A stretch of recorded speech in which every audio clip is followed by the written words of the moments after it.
What's up, everybody? Welcome to Truth About Design, where we give candid truths and guidance for the design industry. And in this video, we are talking about confidence as a designer and how to build it. Now, when I'm out in the world talking to other designers, I keep hearing the same issues around low confidence and imposter syndrome. Students will ask me, when did you feel comfortable calling yourself a design expert? And even years into my career, I'd have that sinking feeling that I'm not good enough. I'd look at other designers' work and I'd have the sense of panic, like, wow, they are so much better than me. I'll never be as good as they are. How did they get so good? I don't have what it takes. And it trickled down into my work and into my client interactions. I'd had trouble standing up for my design decisions. I'd be afraid to ask for not only a salary that I'm worth, but the salary that I need to pay the bills comfortably. Now, why is confidence important? Well, confidence is a critical ingredient to becoming a successful designer. If you're confident in your abilities, you'll wake up in the morning excited to go into work and make something that you know is of value. When you're working with clients and stakeholders, confidence gives you the courage to speak up when they're making unreasonable requests, like asking you to change the color of your layout because their director really wants it that way.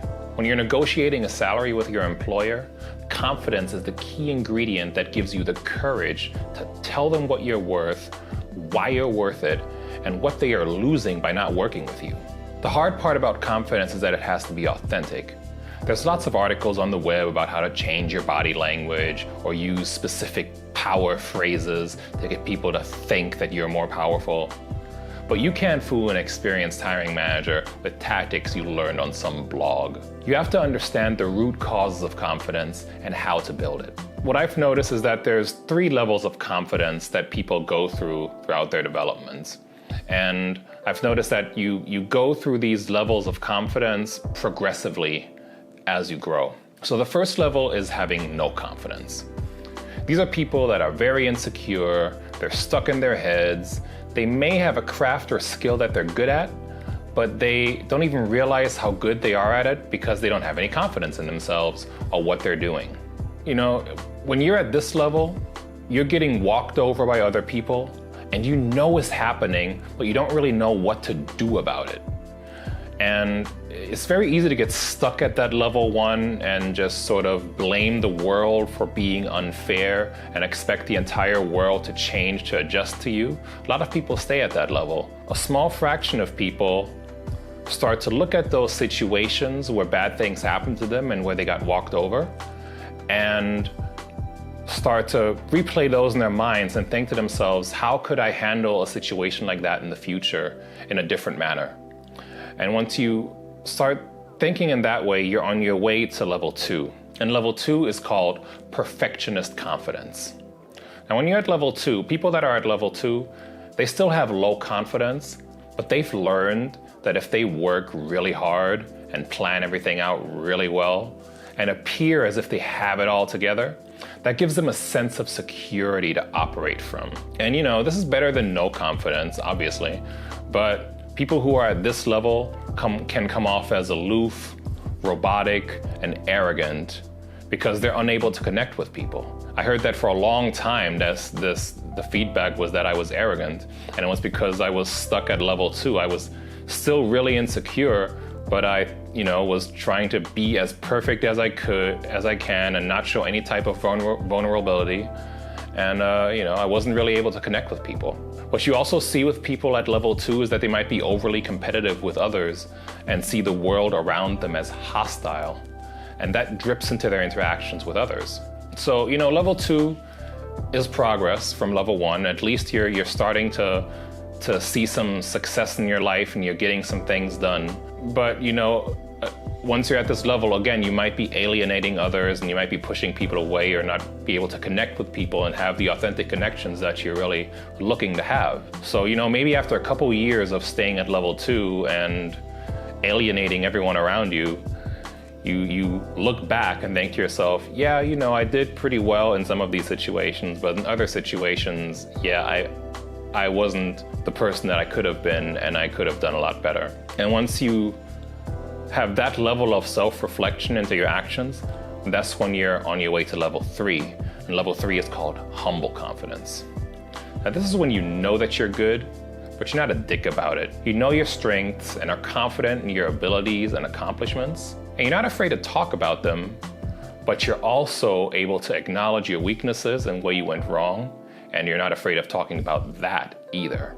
Level 3 is really hard to hit and even harder to maintain consistently, because being both modest and confident at the same time, that's a delicate balance, and that's a balance that you have to maintain moment to moment. And I wonder if you can even do that without also being an amazing communicator and having tremendous self-awareness. So how do you increase your confidence?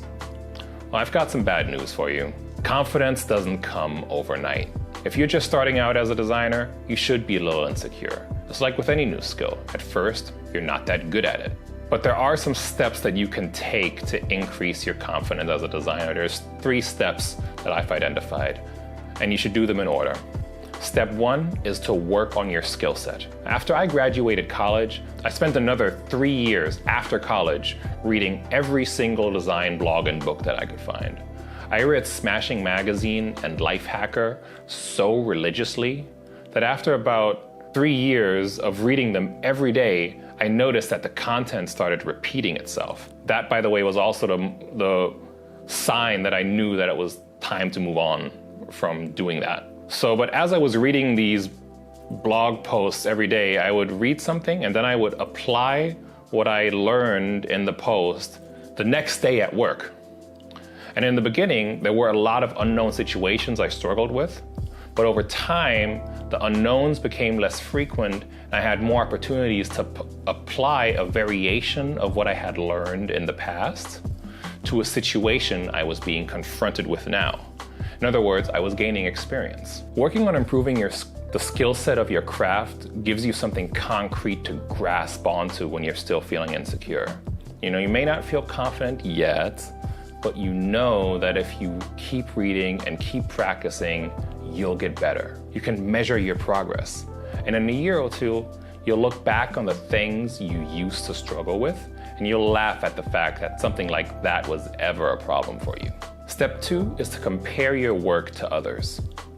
When you're just starting out, it's important to build up a mental collection of different types of work. So you want to look at as many designs as you can.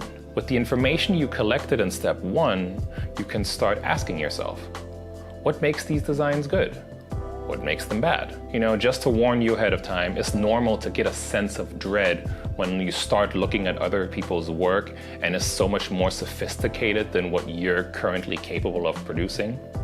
And I still have that feeling. But it's also important to be able to dispassionately assess where you are compared to others. Look, you're very likely not the worst designer of all time. So where are you on the totem pole? How good is your work? What makes your work better than others, and how are others better than you? My confidence started taking leaps when I realized that the stuff that I was making was legit better than some of the other work being done at companies that are considered world-class. And it was at that point that I realized that I had arrived at expert level. But I may have never realized that had I not spent the time assessing my progress over time.